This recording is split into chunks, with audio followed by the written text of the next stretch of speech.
ಕೃಷ್ಣ ಹರೇ ಹರೇ ಹರೇ ರಾಮ ರಾಮ ರಾಮ ಹರೇ ಹರೇ. So Prithu ಮಹಾರಾಜರು ಆಳ್ವಿಕೆ ಹೇಗಿರುತ್ತೆ, ಸೊ ಇವತ್ತು ಹೇಳ್ತಾ ಇರೋದು ಅವ್ರದ್ದು ಆಳ್ವಿಕೆ ಎಲ್ಲ ಕಡೆ ಅವರದು ಆವರಿಸಿದೆ ಅಂತ ಹೇಳ್ತಾರೆ. ಸೊ ಹಿಂದೆ ರಾಜರ್ಷಿಗಳಂದ್ರೆ ಅವರು ಸಂಪೂರ್ಣ ಸಂಪೂರ್ಣ ನಮ್ಮ ಭೂಲೋಕ, ಎಲ್ಲ ದೇಶಗಳು, ಎಲ್ಲ ರಾಷ್ಟ್ರಗಳು ಸೇರಿದಂತೆ, ಆಮೇಲೆ ಇನ್ನ ಆಕ್ಚುಲಿ ಭೂಲೋಕ, ನಮ್ಮದು ಭೂಲೋಕ ಅನ್ನೋದು ಕೂಡ ಜಂಬೂ ದ್ವೀಪದ ಒಂದು ಇದು ಭಾಗ. ಇಲ್ಲಿ ನಮ್ಮದು ಭಾರತ ವರ್ಷ ಅಂತ ಹೇಳೋದು, ಭರತ ವರ್ಷ, ಭರತ ಖಂಡೆ. ಇದು ಬಿಟ್ಟು ಬೇರೆ ಇದು ಇನ್ನ ಇಲಾವೃತ ವರ್ಷ, ಕಿಂಪುರುಷ ವರ್ಷ, ಉತ್ತರ ಕುರು ವರ್ಷ, ಇದೆಲ್ಲ ಇವೆ. ಸೊ ಇಲ್ಲಿ ಇವ್ರು ಹೇಳ್ತಾ ಇರೋದು ಆಕ್ಚುಲಿ ಇಲ್ಲಿ ವಿವರಣೆ, ಇಲ್ಲಿ ಸಂಪೂರ್ಣ ಭೂಮಂಡಲ ಅಂದ್ರೆ ಭೂಮಿನೂ ಸೇರಿದಂತೆ. ಇನ್ನ ಸಾರಿಕೇಶ್ವರ ಪ್ರಭುಪಾದ ಹೇಳೋದು ಇಲ್ಲಿ ಭಾವಾರ್ಥದಲ್ಲಿ ಆ ಶೀತ ಪ್ರದೇಶ, ಇಂಗ್ಲಿಷ್ ನಲ್ಲಿ ಆರ್ಕ್ಟಿಕ್ ಅಂತ ಹೇಳ್ತಾ ಇದ್ದಾರೆ. ಸೊ ಶೀತ ಪ್ರದೇಶ ಇಲ್ಲಿ ಏನ್ ಹೇಳ್ತಾ ಇದ್ದಾರೆ, ಶೀತ ವಲಯವು ಜನಸಾಮಾನ್ಯರಿಗೆ ಕಾಣಿಸುವಂತುದಲ್ಲ. ಈ ಶೀತ ವಲಯ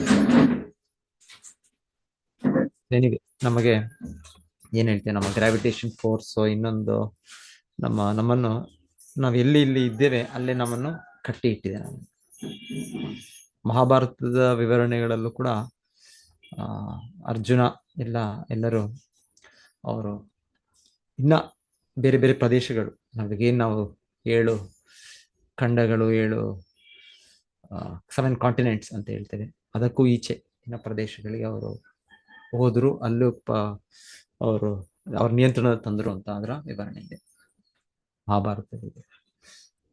ಸೊ ಇಲ್ಲಿ ಹೇಳ್ತಾ ಇರೋದಿಲ್ಲಿ, ಆದರೆ ಸೂರ್ಯನಿಗೆ ಎಲ್ಲರ ಇದ್ರದ್ದು ನಮಗೆ ಹೋಗಕ್ಕಿದ್ದೇ ಇರ್ಬೋದು, ನಮಗೆ ಹತ್ತಿರದ ಲೋಕಗಳು, ಇನ್ನ ಬೇರೆ ಬೇರೆ ಗ್ರಹಗಳು ನಮಗಾಗದೇ ಇರ್ಬೋದು.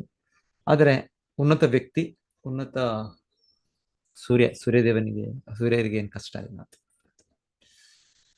ಇದು ಮಾನಸ ಪರ್ವತ, ಮಾನಸೋತ್ತರ ವಿವರಣೆ ಇದೆ. ಇದು ನಮ್ಮದು ಜಂಬೂ ದ್ವೀಪ, ಪ್ಲಕ್ಷದ್ವೀಪ, ಪುಷ್ಕರ ದ್ವೀಪ, 7 ದ್ವೀಪಗಳು. ಮಾನಸೋತ್ತರ ಕೊನೆಯದು ಅದು. ಸೊ ಅಲ್ಲಿ ಅದರ ಮೇಲೆ ಇದು ಸೂರ್ಯನ ಚಲನೆ ನಡೆಯುತ್ತೆ ಅಂತ ಹೇಳೋದು. ಅದೇ ಸೂರ್ಯನ ಅಲ್ಲಿಂದ ಕೂಡ ಅದರ ಇದಿದೆ. ಸೊ ಹಾಗೆ ಹೋಲಿಕೆ ಮಾಡ್ತಾ ಇರೋದು ಸೂರ್ಯನ ರೀತಿಯಲ್ಲೇ, ಸೂರ್ಯನ ಎಲ್ಲ ಲೋಕಗಳನ್ನು, ಎಲ್ಲ ಗ್ರಹಗಳನ್ನು ತನ್ನ ತೊಟಿಯಲ್ಲಿ ನಿಂತಿರೋ ರೀತಿಯಲ್ಲಿ ಪೃಥು ಮಹಾರಾಜನು ಕೂಡ ಎಲ್ಲ ಭೂಮಂಡಲನೇ ಅಂತ ಸಂಪೂರ್ಣ ಇದೆ. ನಮ್ಮ ಜಂಬೂ ದ್ವೀಪ, ನಮ್ಮ ಭರತ ವರ್ಷ, ಭರತ ಖಂಡ, ಇವತ್ತಿನ ಏನು ಜಗತ್ತು ಅಂತ ಭೂಮಿ ಅಂತ ಹೇಳ್ತೀವಿ, ಅದನ್ನೂ ಸೇರ್ಕೊಂಡು ಇನ್ನ ಹೆಚ್ಚಿಗಿದೆ. ಅದೆಲ್ಲವನ್ನೂ ಅವರು ಆಳ್ವಿಕೆ ಮಾಡಿದ್ರು ಅಂತಾನೆ ಇಲ್ಲಿ ಹೇಳ್ತಾ ಇರೋದು. ಸೊ ಈ ಪೃಥು ಮಹಾರಾಜನು ತನ್ನ ಪ್ರತಾಪವನ್ನು ಶೀತ ವಲಯದವರೆಗಿನ ಸಕಲ ಭೂ ಪ್ರದೇಶಗಳು, ಆಕ್ಚುಲಿ ಅದು ಕೂಡ ವಿವರಣೆ ಇದೆ ಭಾಗವತದಲ್ಲಿದೆ. ಇದೇಗೆ ಅದು ಆ ದ್ವೀಪ ಸುತ್ತು ಸಮುದ್ರಗಳಾಯ್ತು ಅಂತ ಪ್ರಿಯವ್ರತ ಮಹಾರಾಜನ ಅವರ ಇಂದ ಅದು ಆಗೋದು. ಇಲ್ಲಾಂದ್ರೆ ಅದು ಭೂಮಂಡಲ ಒಂದು ಫ್ಲಾಟ್ ಇದಿತ್ತು, ಮತ್ತೆ ಅವರ ಇದರಿಂದ ಅದು 7 ಇದಾಯ್ತು ಅಂತ ಹೇಳ್ತಾರೆ. ಮತ್ತೆ ಅಲ್ಲಿ ಬೇರೆ ಬೇರೆ, ಒಂದು ಕಡೆ ಉಪ್ಪು ನೀರು, ಒಂದು ಕಡೆ ಅದೆಲ್ಲ ಸೇರಿ ಅದು ಒಂದು ಸುತ್ತು ರೌಂಡ್ ಆಗಿ ಇದಾಗಿದೆ ಭೂಮಂಡಲ ವಿವರಣೆ. ಸೊ 5ನೇ ಸ್ಕಂದದಲ್ಲಿ ಇದು ಡೀಟೇಲ್ ಬರುತ್ತೆ, ಅಲ್ಲಿ ನೋಡೋಣ ನಾವು. ಸೊ ಇವರ ವಿಚಾರವಾಗಿ ಇದು ಅವರ ಪರಾಕ್ರಮ, ಅರ್ಕ ಯಾವತ್ ತಪತಿ ಗೋಗಣೈ ಅಂತ ಹೇಳ್ತಾರೆ. ಅರ್ಕ ಸೂರ್ಯದೇವನು ಹೇಗೆ ಎಷ್ಟೇ ಸಂಪೂರ್ಣ ಎಲ್ಲ ಈ ಭೂಮಂಡಲವನ್ನು, ಈ ವಿಶ್ವದಲ್ಲಿ ಅವರು ಆವರಿಸಿದ ಅವರ ಪ್ರಕಾಶ ಇದೆ, ಅವರ ಶಕ್ತಿ ಇದೆ. ಸೊ ಹಾಗೆ ಇವರ ಪೃಥು ಮಹಾರಾಜರ ಇದು ಕೂಡ ಅಂತ ಹೇಳ್ತಾರೆ. ಸೊ ಇದ್ದಾರೆ ಭೂಲೋಕದಲ್ಲಿ ಈಗ ಎಷ್ಟೋ ಜನ, ಎಷ್ಟೋ ದೇಶಗಳು. ಸೊ ಸ್ವಲ್ಪ ಸಮಯಕ್ಕೆ ಅವರು ಪರಾಕ್ರಮ ತೋರಿಸ್ತಾರೆ. ಇತಿಹಾಸದಲ್ಲಿ, ಚರಿತ್ರೆಯಲ್ಲಿ ಈಗ ನಮ್ಮ ಚರಿತ್ರೆ ಎಷ್ಟಿದೆ, ಇತಿಹಾಸ ಇವತ್ತು 3000 ವರ್ಷ 2000 ವರ್ಷ ಅಷ್ಟೇ ಇತಿಹಾಸ ಚರಿತ್ರೆ. ಸೊ ಅದರಲ್ಲಿ ಕೇಳ್ತೇವೆ ಈ ತರ ಒಬ್ಬರು ಅಲೆಕ್ಸಾಂಡರ್ ದ ಗ್ರೇಟ್ ಯಾರೋ ಒಬ್ಬ ರಾಜ ಬಂದ್ರು ಅಂತ ಕೇಳಿದ್ವಿ ಚರಿತ್ರೆ ಪುಸ್ತಕದಲ್ಲಿ. ಆದ್ರೆ ಸ್ವಲ್ಪ ಸಮಯ ಅಷ್ಟೇ.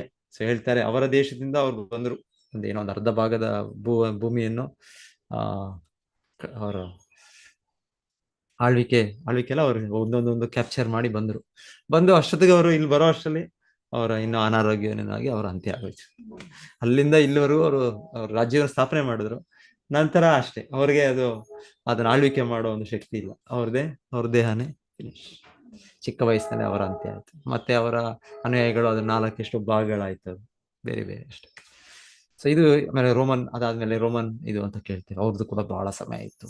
ಎಲ್ಲೋ ಆ ಕಡೆ ಎಲ್ಲ ಅರಬ್ಬಿ ದೇಶಗಳೆಲ್ಲ ಬಂದಿದ್ರು ಅವರು, ಯುರೋಪಿನ ದೇಶದಲ್ಲ. ಮತ್ತೆ ಇನ್ನ ಯಾರು ಕೇಳ್ತೇವೆ ಈಗ ಇತಿಹಾಸ ನೋಡ್ತಾ ಇದ್ರೆ ಮಂಗೋಲ್ಸ್, ಚೆಂಗೀಸ್ ಖಾನ್, ಕುಬ್ಲೈ ಖಾನ್, ಇದೆಲ್ಲ ಒಂದೊಂದು ಸಮಯದಲ್ಲಿ ಒಬ್ಬೊಬ್ಬರು ರಾಜರು ಇರ್ತಾರೆ. ಆದ್ರೆ ಹೇಳ್ತಾರೆ ಕಾಲ ಸಮಯದಲ್ಲಿ ಫಿನಿಶ್.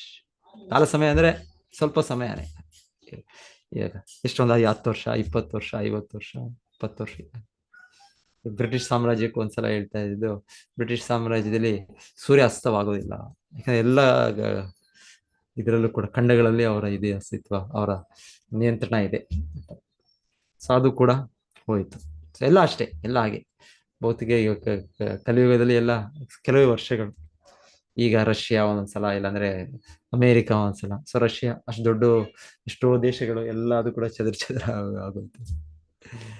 ಅಮೇರಿಕಾ ಅದು ಕೂಡ ಒಂದು ಸಮಯದಲ್ಲಿ ಕೆಲವು ಶ್ಲೋಕಗಳ ಹಿಂದೆ ಇಲ್ಲೇ ನಾವು ಪ್ರಭುಪಾದ ಕೇಳ್ತಾ ಇದ್ವಿ. ಸೊ ಏನೋ ಒಂದು ಆರ್ಟಿಫಿಷಿಯಲ್ ಆಗಿ ಇವರು ಸರ್ಕಾರಗಳು ಇವತ್ತು ಅವರ ಜನತೆಯನ್ನು ಇಟ್ಕೊಂಡಿದ್ದಾರೆ, ಅವರು ಎಷ್ಟು ಕಂಟ್ರೋಲ್ ಮಾಡಿ ಇಟ್ಕೊಂಡಿದ್ದಾರೆ. ಆದ್ರೆ ಇದು ತುಂಬಾ ಸಮಯ ನಡೆಯೋದಿಲ್ಲ. ಇದು ಅವರು ಇದಕ್ಕೆ ಎಷ್ಟೋ ಮಿಲಿಟರಿನ ಅದನ್ನ ಅವ್ರು ಮೇಂಟೈನ್ ಮಾಡಕ್ಕೆ ಎಷ್ಟೋ ಅವ್ರ ಖರ್ಚು ಅವ್ರಿಗೆ. ಮತ್ತೆ ಇದೆಲ್ಲ ಒಂದು ಬಲಾತ್ಕಾರ ಒತ್ತಾಯದಿಂದ ಏನೋ ಒಂದು ಇದರಿಂದ ನಡೆಯುತ್ತೆ, ಆದ್ರೆ ತುಂಬಾ ಸಮಯ ನಡೆಯೋದಿಲ್ಲ. ಆಮೇಲೆ ಎಲ್ಲ ಕುಸಿದು ಬೀಳುತ್ತೆ ಅಂತ ಕೂಡ ನಾವು ಕೆಲವು ಶ್ಲೋಕಗಳ ಹಿಂದೆ ಇಲ್ಲೇ ಒಂದು ಆಚಾರ್ಯರ ಈ ಎಚ್ಚರಿಕೆಯನ್ನ ನೋಡಿದ್ವಿ ನಾವು. ಸೊ ಇದೆಲ್ಲ ನಾನು ಅದೇ ಪೃಥು ಮಹಾರಾಜರು ಇವರೆಲ್ಲ ರಾಜರ್ಷಿಗಳು ಹೀಗಲ್ಲ. ಇದು ಈ ಸಮಯನೇ ಹಿಂದೆ ಸತ್ಯಯುಗದಲ್ಲಿ ಜೀವಾವಧಿ 1,00,000 ವರ್ಷ. ತ್ರೇತಾಯುಗದಲ್ಲಿ ಜನರದು 10,000 ವರ್ಷ, ದ್ವಾಪರ ಯುಗದಲ್ಲಿ 1,000. ಸೊ ಹಾಗೆ ಇವ್ರ ಆಳ್ವಿಕೆ ಕೂಡ ಇವ್ರದ್ದು ಬಹಳ ಸಮಯ. ಧ್ರುವ ಮಹಾರಾಜರ ನಾವು ಚರಿತ್ರೆ ಕೇಳಿದ್ದು, ಅವರ ಆಳ್ವಿಕೆ 36,000 ವರ್ಷ.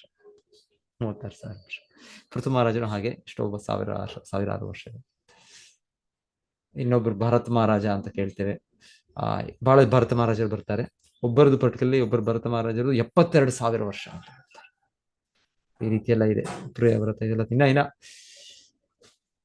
ಇನ್ನ ಜೀವಾವಧಿ ಹಾಗೆ, ಮತ್ತೆ ಅವರ ಆಳ್ವಿಕೆ ಹಾಗೆ. ಸೊ ಅವಳು ಇರೋವರೆಗೂ ಅವ್ರಿಗೆ ಯಾರ ಒಂದು ಇದು ಇಲ್ಲ, ಅವರ ವಿರೋಧವಾಗಿ ಯಾರು ಇಲ್ಲ. ಪೃಥು ಮಹಾರಾಜ ವಿಚಾರವಾಗಿ ಕೂಡ ಮುಂದೆ ನೋಡ್ತೇವೆ ನಾವು. ಅವರು 99 ಅಶ್ವಮೇಧ ಯಜ್ಞವನ್ನು ಆಚರಿಸುವ ಅಂತ ಹೇಳ್ತಾರೆ. ಅಶ್ವಮೇಧ ಯಜ್ಞ ಅಂದ್ರೆ ಇದು ರಾಜರು ಮಾಡುವಂಥದ್ದೊಂದು. ಯಾರಾದ್ರೂ ಅವರ ಇದನ್ನ ಎದುರಾಗಿ ಅವರ ಇದನ್ನು ಒಪ್ಪಲಿಲ್ಲ ಅಂದ್ರೆ ಅವರು ಆ ಅಶ್ವವನ್ನು, ಆ ಕುದುರೆಯನ್ನು ಅವರು ಅಪಹರಿಸಿ ಮಾಡ್ತಾರೆ. ಸೊ ಹೇಳ್ತಾರೆ, ಇವರು ಒಂದು ಸಲ ಮಾಡಿದ್ದಲ್ಲ, ಅಂದ್ರೆ ಒಂದ್ಸಲ ಅಶ್ವವನ್ನು, ಕುದುರೆಯನ್ನು ಬಿಟ್ಟು ಅದೆಲ್ಲ ಸಂಪೂರ್ಣ ಭೂಮಂಡಲಕ್ಕೆ ಹೋಗುತ್ತೆ. ಕೇವಲ ನಮ್ಮ ಭೂಮಿ ಅಲ್ಲ, ಇವತ್ತಿನ ಭೂಮಿ ಅಲ್ಲ, ಭೂಮಂಡಲ ನಾವೇನ್ ಹೇಳ್ತೇವೆ, ಜಂಬೂ ದ್ವೀಪ, ಲಕ್ಷದ್ವೀಪ, ಪುಷ್ಕರ ದ್ವೀಪ ಎಲ್ಲ ಸೇರಿ ಆ 7 ದ್ವೀಪ. ಸೊ ಅದೆಲ್ಲ ಹೋಗಿ ಯಾರು ಇಲ್ಲ, ಅವರಿಗೆ ವಿರೋಧ ಇಲ್ಲ. ಸೊ 1 ಸಲ, 2 ಸಲ, 3ನೇ ಬಾರಿ, 4ನೇ ಬಾರಿ ಹೀಗೆ ಅಶ್ವಮೇಧ ಯಜ್ಞ ಇದರ ಆಚರಣೆ, ಇದರಿಂದ ಇನ್ನ ರಾಜನಿಗೆ ಆ ರೀತಿಯ ಒಂದು ವೈಭವ, ಮತ್ತೆ ಅವರ ದೇಶಕ್ಕೆ ಆ ರೀತಿಯ ಸಮೃದ್ಧಿ. ಸೊ ಇಲ್ಲಿ ನೆಕ್ಸ್ಟ್ ಶ್ಲೋಕನು ಹೇಳ್ತಾ ಇದ್ದಾರೆ, ಎಲ್ಲ ಜನತೆ ಅವರಿಂದ ಅಷ್ಟು ಸಂತೋಷವಾಗಿದೆ, ಅಷ್ಟಕ್ಕೂ ಸಂತೃಪ್ತರಾಗಿದೆ. ಯಾಕಂದ್ರೆ ಏನು ಬೇಕು, ಏನು ಭೌತಿಕ ಇಚ್ಛೆಗಳಿದೆ, ಸೊ ಎಲ್ಲವೂ ಕೂಡ ಅವ್ರಿಗೆ ಭಗವಂತನ ಸೃಷ್ಟಿ, ಭೌತಿಕ ಜಗತ್ತು ಮಾಡಿರೋದು ನಮ್ಮ ಭೌತಿಕ ಕಾಮನೆಗಳನ್ನು ಪೂರೈಕೆ ಮಾಡ್ಲಿಕ್ಕೆ, ಕೊನೆಗೆ ಭಗವದ್ಧಾಮ ಹೋಗ್ಲಿಕ್ಕೆ. ಹಾಗೆ ಅವರಿಗೆ ಇಲ್ಲಿ ಈ ಭೌತಿಕ ಜಗತ್ತಿನಲ್ಲೇ ಎಷ್ಟೋ ನಿಗೂಢವಾದ ಶಕ್ತಿಗಳಿದೆ. ಸೊ ಈ ರೀತಿ ಯಜ್ಞ ಆಚರಣೆಗಳಿಂದ ಅದೆಲ್ಲವೂ ಕೂಡ ವ್ಯಕ್ತವಾಗ್ತದೆ. ಸೊ ಆ ರಾಜನು ಆ ರೀತಿ ಅದನ್ನು 1 ಸಲ, 2 ಸಲ, 3 ಸಲ ಅಲ್ಲ, 99 ಬಾರಿ, 100 ಬಾರಿ ಮಾಡಕ್ಕಿದ್ರು ಅವರು 100ನೇ ಬಾರಿ ಅವ್ರು ಬಿಟ್ಟಾಗ ಹೇಳ್ತಾರೆ, ಇಂದ್ರದೇವನಿಗೆ ಸ್ವಲ್ಪ ಇದಾಗುತ್ತೆ. ಯಾಕಂದ್ರೆ ಇಂದ್ರದೇವರು ಒಬ್ಬರೇ ಈ ಭೌತಿಕ ಜಗತ್ತಿನಲ್ಲಿ 100 ಅಶ್ವಮೇಧ ಯಜ್ಞ ಮಾಡಿರೋದು. 100 ಬಾರಿ ಮಾಡಿದ್ದಾರೆ ಅಂತ. ಅಷ್ಟು ಮಾಡಿ ಅಷ್ಟು ಪುಣ್ಯವನ್ನು ಗಳಿಸಿದ್ದಾರೆ. ಅಶ್ವಮೇಧ ಯಜ್ಞ ಮಾಡೋದಂದ್ರೆ ಅದರಿಂದ ಅಷ್ಟು ಪುಣ್ಯ ಸಿಗುತ್ತೆ. ಆ ಪುಣ್ಯದಿಂದ ಅವ್ರಿಗೆ ಅಷ್ಟು ಶಕ್ತಿ, ಅಷ್ಟು ಪರಾಕ್ರಮ, ಅವ್ರನ್ನ ಯಾರು ಎದುರಾಳಿ ಇಲ್ಲ ಅವ್ರಿಗೆ ದೇವತೆಗಳಿಗೆ ಅವರು ಇದು ಇಂದ್ರ. ಇಂದ್ರನಿಗೆ ಭಯ ಆಗತ್ತೆ, ಪೃಥು ಮಹಾರಾಜ 100ನೇದು ಮಾಡ್ಬಿಟ್ರೆ ನನ್ನಷ್ಟೇ ಶಕ್ತಿ ಪಡೆದು ಬಿಡ್ಬೋದೇನೋ ಅಂತ. ಆಕ್ಚುಲಿ ಅವ್ರಿಗಿಂತ ಶಕ್ತಿ ಜಾಸ್ತಿ ಇದೆ ಪೃಥು ಮಹಾರಾಜನಿಗೆ. ಆದ್ರೆ ಇವರ ಲೆಕ್ಕಾಚಾರ ಏನಂದ್ರೆ ಇಂದ್ರನಿಗೆ ಈ ತರ ಇವಾಗ ಇದರಿಂದ ನನಗೆ ಇವಾಗ 100 ಅಶ್ವಮೇಧ ಯಜ್ಞ ಇರೋದ್ರಿಂದ ನಾನು ಈ ಜಗತ್ತಿನಲ್ಲಿ ಈ ದೇವತೆಗಳಿಗೆ ರಾಜ ದೇವೇಂದ್ರ ನಾನು. ಸೊ ಅದಕ್ಕಿಂತ ಜಾಸ್ತಿ ಹೋಗ್ಬಿಟ್ರೆ ಇನ್ನೊಬ್ಬರಿಗೆ ಹೋಗ್ಬಿಡುತ್ತೆ ಪಟ್ಟ ಅಂತ ಭಯ. ಇಂದ್ರ ಯಾವಾಗ್ಲೂ ಆ ರೀತಿ ಒಂದು ಭಯ ಇರುತ್ತೆ. ಸೊ ಹೇಳ್ತಾರೆ ಇವರು 100ನೇ ಯಜ್ಞ ಮಾಡುವಾಗ ಅವರು ಕುದುರೆಯನ್ನ ಅವರು ಅಪಹರಿಸಿ ಹೋಗ್ಬಿಡ್ತಾರೆ. ಸೊ ಅದ್ರ ಡೀಟೇಲ್ ಆಗಿ ಮುಂದೆ ನೋಡ್ತೇವೆ ನಾವು. ಸೊ ಪ್ರತಿ ಬಾರಿ ಅವರು ಅಪಹರಿಸಿದಾಗ್ಲೂ ಕೂಡ ಹೇಳ್ತಾರೆ, ಮೊದಲಿಗೆ ಪೃಥು ಮಹಾರಾಜ ಹೋಗೋದಿಲ್ಲ, ತನ್ನ ಮಗನನ್ನು ಕಳಿಸ್ತಾರೆ. ಮಗನೇ ಸಾಕು. ಅವ್ರ ಮಗನು ಕೂಡ ಅದೇ ರೀತಿಯ ಪರಾಕ್ರಮ. ಈ ಇಂದ್ರನಿಂದ ಅದು ಇಂದ್ರ ಎಲ್ಲಿದ್ದಾನೆ, ಇಂದ್ರ ಎಲ್ಲೂ ಬೆನ್ನಟ್ಟಿ ಇಂದ್ರನಿಂದ ಮತ್ತೆ ತೆಗೆದುಕೊಂಡು ಬರ್ತಾನ. ಇಂದ್ರನ ಶಿಕ್ಷಿಸೋದಿಲ್ಲ, ಯಾಕಂದ್ರೆ ಇಂದ್ರ ಒಬ್ಬ ಉನ್ನತ ವ್ಯಕ್ತಿ, ಒಬ್ಬ ದೇವತೆ. ಸೊ ಹಾಗೆ ಅವನ ಶಿಕ್ಷೆ ಮಾಡೋದು ಬೇಡ ಅಂತ ಪ್ರತಿ ಬಾರಿ ಹೋಗೋದು, ಈಗ ಕುದುರೆಯನ್ನ ತರೋದು. ಮತ್ತೆ ಇಂದ್ರ ಮತ್ತೆ ಇನ್ನೊಂದು ವೇಷದಲ್ಲಿ ಬಂದು, ಇನ್ನೊಂದು ಸನ್ಯಾಸಿ ವೇಷದಲ್ಲಿ ಬಂದು, ಎಲ್ಲ ವಿವರಣೆ ಇದೆ ಇಲ್ಲಿ. ಬೇರೆ ಬೇರೆ ಸನ್ಯಾಸಿಗಳ ವೇಷಗಳು ಇವತ್ತು ಕಲಿಯುಗದಲ್ಲಿ ನೋಡ್ತೀವಲ್ಲ, ಸನ್ಯಾಸಿ ವೇಷಗಳು ಬಹಳ ರೀತಿ ಇದೆ. ನೀವು ಪರ್ಟಿಕ್ಯುಲರ್ಲಿ ಕುಂಭಮೇಳ ಆ ಸಮಯಕ್ಕೆಲ್ಲ ಹೋದ್ರೆ ನೋಡ್ಬೋದು. ಅಲ್ಲಿ ತುಂಬಾ ವೈರಾಗಿ ಬಾಬಾಗಳು, ಬೇರೆ ರೀತಿಯ ವೇಷಗಳಿದೆ. ಸೊ ಹೇಳ್ತಾರೆ ಇದೆಲ್ಲವೂ ಮೊದಲಿಗೆ ಇಂದ್ರ ಸೃಷ್ಟಿ ಮಾಡಿದ್ದು. ಇಂದ್ರನು ಈ ರೀತಿ ಪೃಥು ಮಹಾರಾಜನ ಕುದುರೆ ತಗೊಂಡು ಹೋಗೋ ಸಮಯದಲ್ಲಿ ಅವ್ರು ಬೇರೆ ವೇಷಗಳಲ್ಲಿ ಬರ್ತಾರೆ. ಅಂದ್ರೆ ನೋಡಿದ್ರೆ ಯಾರೋ ಒಬ್ಬ ವೈರಾಗ್ಯ ಸ್ವರೂಪಿ, ಯಾರೋ ಒಬ್ಬ ಸಾಧು ಸಂತರು. ಸೊ ಯಾರು ಅವ್ರಿಗೆ ಅಡಚಣೆ ಮಾಡೋದಿಲ್ಲ, ಬಿಟ್ಬಿಡ್ತಾರೆ. ಅವ್ರಿಗೆಲ್ಲರಿಗೂ ಎಲ್ಲ ಕಡೆ ಅವ್ರಿಗೆ ಫ್ರೀ ಎಂಟ್ರೆನ್ಸ್ ಅವ್ರಿಗೆ. ಹಾಗೆ ಹಿಂದಿನ ವೇದಿಕ ಕಾಲದಲ್ಲಿ ಆಗಿರುತ್ತಾ ಇತ್ತು. ಯಾರಾದ್ರೂ ವೈರಾಗಿಗಳಿದ್ದಾರೆ, ಯಾರಾದ್ರೂ ಬ್ರಾಹ್ಮಣರಿದ್ದಾರೆ ಅಂದ್ರೆ ಅವ್ರಿಗೆಲ್ಲೂ ಕೂಡ ಇದಿಲ್ಲ, ಅವ್ರಿಗೆ ಎಲ್ಲ ಕಡೆ ಯಾವ ಅಡ್ಡಿ ಇಲ್ಲ. ಸೊ ಹಾಗೆ ಇಂದ್ರನು ಮತ್ತೆ ಬರೋದು, ಆ ಇಂದ್ರ ಯಜ್ಞ ಎಲ್ಲಿ ನಡೀತಾ ಇದೆ ಅಲ್ಲಿ ಕುದುರೆನ ಅಪಹರಿಸಿ ಹೋಗೋದು, ಬೇರೆ ವೇಷಗಳಲ್ಲಿ ಹೋಗೋದು. ಸೊ ಹೀಗೆ ಪ್ರತಿ ಸಲನೂ ಪೃಥು ಮಹಾರಾಜನ ಮಗನು ಅವರನ್ನು ಬಂಧಿಸಿ ತರ್ತಾರೆ. ಸೊ ಸ್ವಲ್ಪ ಸಮಯ ಆದ್ಮೇಲೆ ಪೃಥು ಮಹಾರಾಜ ಹೇಳ್ತಾನೆ, ನನ್ನ ಮಗನು ಅವ್ರ ಮೇಲೆ ಕೈ ಮಾಡೋದಿಲ್ಲ, ಅವ್ರನ್ನ ಬಂಧಿಸೋದೋ ಇಲ್ಲಾಂದ್ರೆ ಶಿಕ್ಷಿಸೋದೋ ಮಾಡೋದಿಲ್ಲ. ಯಾಕಂದ್ರೆ ಹೇಗಾದ್ರೂ ಅವರು ಹಿರಿಯರು, ಇವ್ರು ಕಿರಿಯ ವ್ಯಕ್ತಿ ಅಂತ ಅವನೊಂದು ಒಳ್ಳೆ ಒಂದು ಮನೋಭಾವದಿಂದ ಎಟಿಕೆಟ್ ಹಾಗೆ ಮಾಡ್ತಾ ಇಲ್ಲ, ಒಂದು ಮರ್ಯಾದಾ ವ್ಯತಿಕ್ರಮ. ಹಿರಿಯರಿಗೆ ಆತರ ಮಾಡಬಾರ್ದು ಅಂತ ಮಾಡ್ತಾ ಇಲ್ಲ.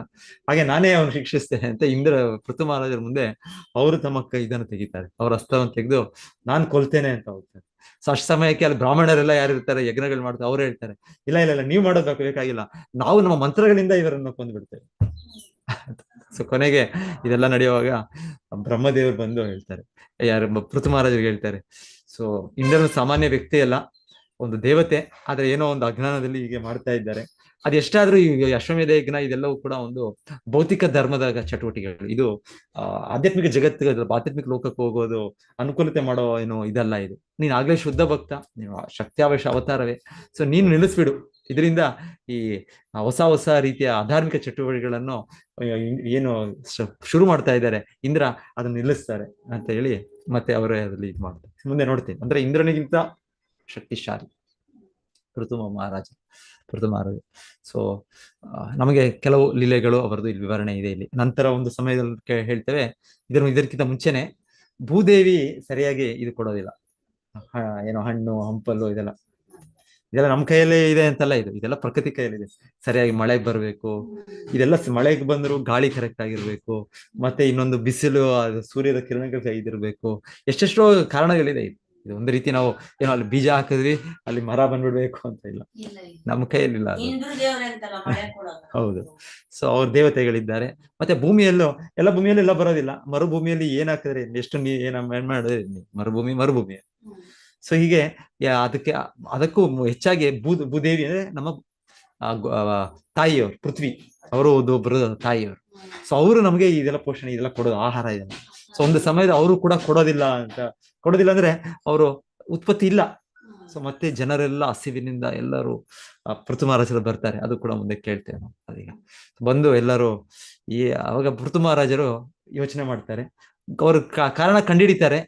ಎಲ್ಲವೂ ಸರಿಯಾಗಿದೆ, ಈ ಕಾರಣ ಏನಂದ್ರೆ ಭೂದೇವಿನೇ ಕೊಡ್ತಾ ಇಲ್ಲ ಅಂತ. ಅವ್ರು ಭೂದೇವಿನ ಬೆನ್ನಟ್ಟುತ್ತಾರೆ. ನಮಗೆ ಎಲ್ಲಿಗೆ ಭೂದೇವಿ ಎಲ್ಲಿದ್ದಾರೆ, ಹೇಗಿದ್ದಾರೆ, ಇದ್ದಾರಾ, ಹೀಗಿದೇನೋ ಇಲ್ಲ. ಭೂದೇವಿ ದೇವತೆ ಇದ್ದಾರೆ. ಪೃಥು ಮಹಾರಾಜ ಎಷ್ಟು ಇದಂದ್ರೆ ಭೂದೇವಿ ಹಿಂದೆ ಅವರ ಅವರು ಅವ್ರ ಬಿಲ್ಲು ಇದನ್ನು ತೆಗೆದುಕೊಂಡು ಅವರು ಹಿಂದೆ ಬೀಳ್ತಾರೆ. ಭೂದೇವಿ ಮತ್ತೆ ಎಲ್ಲ ಪರ್ಯಟನೆ ಅವರು ಒಂದು ಗೋವಿನ ರೂಪವನ್ನು ಸ್ವೀಕರಿಸಿ ಅವರು ಯಾಕಂದ್ರೆ ಗೋವಿನಲ್ಲಿ ಯಾರು ಸ್ವೀಕರಿಸಿದ್ರೆ ಯಾರು ಕೂಡ ಕೊಲ್ಲೋದಿಲ್ಲ. ವೈದಿಕ ಕಾಲದಲ್ಲಿ ಗೋಮಾತೆ ಅಂದ್ರೆ ಅಷ್ಟು ಮರ್ಯಾದೆ, ಅಷ್ಟು ಇದು. ಸೊ ಅದಕ್ಕೆ ಆದ್ರೆ ಪೃಥುಮಾರ ಹೇಳ್ತಾರೆ, ಇಲ್ಲ ನೀವು ಯಾವ ರೂಪ ನೀವು ಸ್ವೀಕರಿಸಿದ್ರು ಆಯ್ತು, ನೀನು ನೀನು ಗೋರೂಪ ಗೋಮಾತೆ ಸ್ವರೂಪ ಸ್ವೀಕರಿಸಿದಾಯ್ತು, ಮನುಷ್ಯನ ರೂಪ ಸ್ವೀಕರಿಸಿ, ನಾನು ಇನ್ನೊಂದು ಬಿಡೋದಿಲ್ಲ ನೀನು, ಯಾಕಂದ್ರೆ ನೀನೇ ಇದಕ್ಕೆ ಕಾರಣ. ಸೊ ನಾನು ರಾಜನು ಯಾರು ತಪ್ಪು ಮಾಡಿದ್ರು ಕೂಡ ನಾನು ಅದನ್ನು ಶಿಕ್ಷೆ ಮಾಡ್ತೇನೆ. ನಾನು ಯಾರು ದೇವತೆ ಆಗಿರ್ಬೋದು, ಯಾರು ಭೂದೇವಿ ಆಗಿರ್ಬೋದು. ಈಗ ಅದು ಕೂಡ ಒಂದು ಸನ್ನಿವೇಶ ಬರುತ್ತೆ. ಕೊನೆಗೆ ಭೂದೇವಿಯವರು ಅವ್ರಿಗೆ ಶರಣಾಗಿ ಪೃಥು ಮಹಾರಾಜ್ ಹೇಳ್ತಾರೆ, ನನ್ನನ್ನು ರಕ್ಷಿಸಿ, ನಾನು ನಿಮ್ಮ ಆಶ್ರಯ ಪಡೆದಿದ್ದೇನೆ ಅಂತ. ಮತ್ತೆ ಭೂದೇವಿಯನ್ನು ಅವರು ಇದೆಲ್ಲ ಮುಂದೆ ನೋಡ್ತೀವಿ. ಪೃಥುಮಾರ ಲೀಲೆಗಳು, ಅವರ ಶಕ್ತಿ ಪ್ರಭಾವ ಯಾವುದು ಕೂಡ ಅವರ ಆಳ್ವಿಕೆಗೆ, ಅವರ ಶಕ್ತಿಗೆ ಇದಿಲ್ಲ, ಮಿತಿ ಇಲ್ಲ, ಇವರ ಮಿತಿ ಇಲ್ಲ. ಸೊ ಹಾಗಾಗಿ ಇಲ್ಲಿ ಉದಾಹರಣೆ ಹೇಳ್ತಾ ಇರೋದು ಅರ್ಕ. ಸೂರ್ಯನನ್ನು ಯಾರು ಏನು ಮಾಡಕ್ಕಾಗಲ್ಲ. ಸೂರ್ಯ ಪ್ರಕಾಶ ಎಲ್ಲ ಕಡೆ ಇದೆ, ಅವರ ಶಕ್ತಿ ಎಲ್ಲ ಕಡೆ ಇದೆ. ಸೊ ಕೆಲವು ಶ್ಲೋಕಗಳ ಹಿಂದೆ ಅದೇ ಸೂರ್ಯನ ಹೋಲಿಕೆಯಲ್ಲಿ ಅವರ ಕೃಪೆ, ಸೂರ್ಯ ಇಲ್ಲಿ ಕಿರಣ ಕೊಟ್ಟು ಎಲ್ಲರಿಗೂ ಅದು ಕೊಡುತ್ತೆ ಅಂತ ಹೇಳ್ತಾ ಇದ್ರು. ಆ ರೀತಿಯಲ್ಲಿ ಸೂರ್ಯನ ಉದಾಹರಣೆ ಹೇಳಿದ್ರು. ಈ ಶ್ಲೋಕದಲ್ಲಿ ಈಗ ಸೂರ್ಯನ ಉದಾಹರಣೆ ಅವರ ಶಕ್ತಿಗೆ ಹೋಲಿಕೆ ಮಾಡ್ತಾ ಇದೆ, ಅವರ ಪರಾಕ್ರಮಕ್ಕೆ. ಐಶ್ವರ್ಯಸ್ಯ ಸಮಗ್ರಸ್ಯ ವೀರ್ಯಸ್ಯ ಯಶಸ್ಸ ಶ್ರಿಯ ಜ್ಞಾನ ವೈರಾಗ್ಯ. ಸೊ ಭಗವಂತನ 6 ದಿವ್ಯ ಗುಣಗಳು, ವೈಭವಗಳು. ಸೊ ಅದರಲ್ಲಿ ಇದು ವೀರ್ಯ, ಶಕ್ತಿ, ಪ್ರಭಾವ ಅದನ್ನು.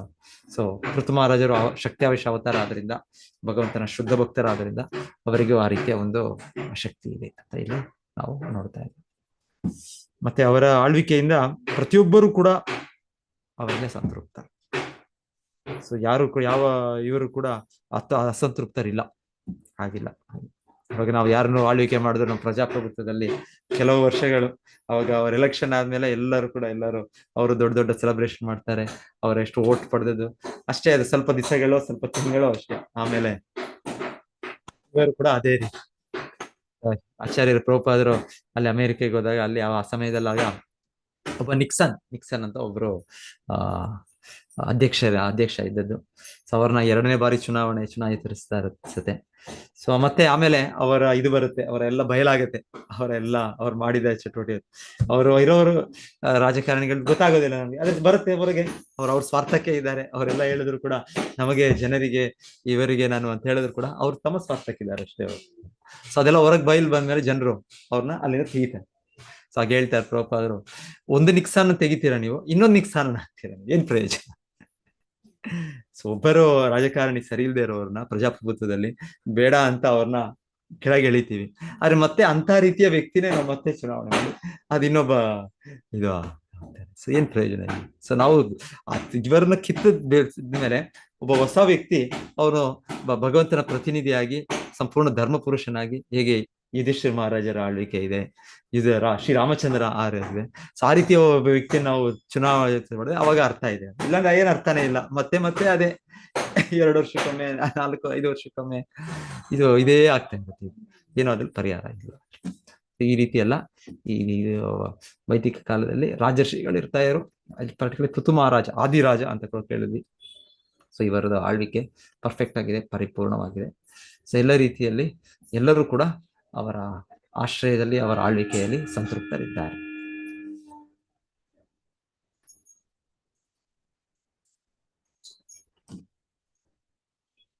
ರಂಜಯಿಷ್ಯತಿ ಯಲ್ಲೋಕಂ ಅಯಮಾತ್ಮ ವಿಚೇಷ್ಟಿತೈ ಅತಾಮುಂ ಆಹು ರಾಜಾನ ಮನೋರಂಜನಕೈ ಪ್ರಜಾಹ. ಸೊ ಹರೇ ಕೃಷ್ಣ. ಸೊ ನಾನು ನಿಲ್ಲಿಸ್ತೇನೆ. ಯಾರದೇನಾದ್ರೆ ಸೇರಿಸ್ತೀರಾ, ಹೇಳ್ತೀರಾ? ಪ್ರಭು.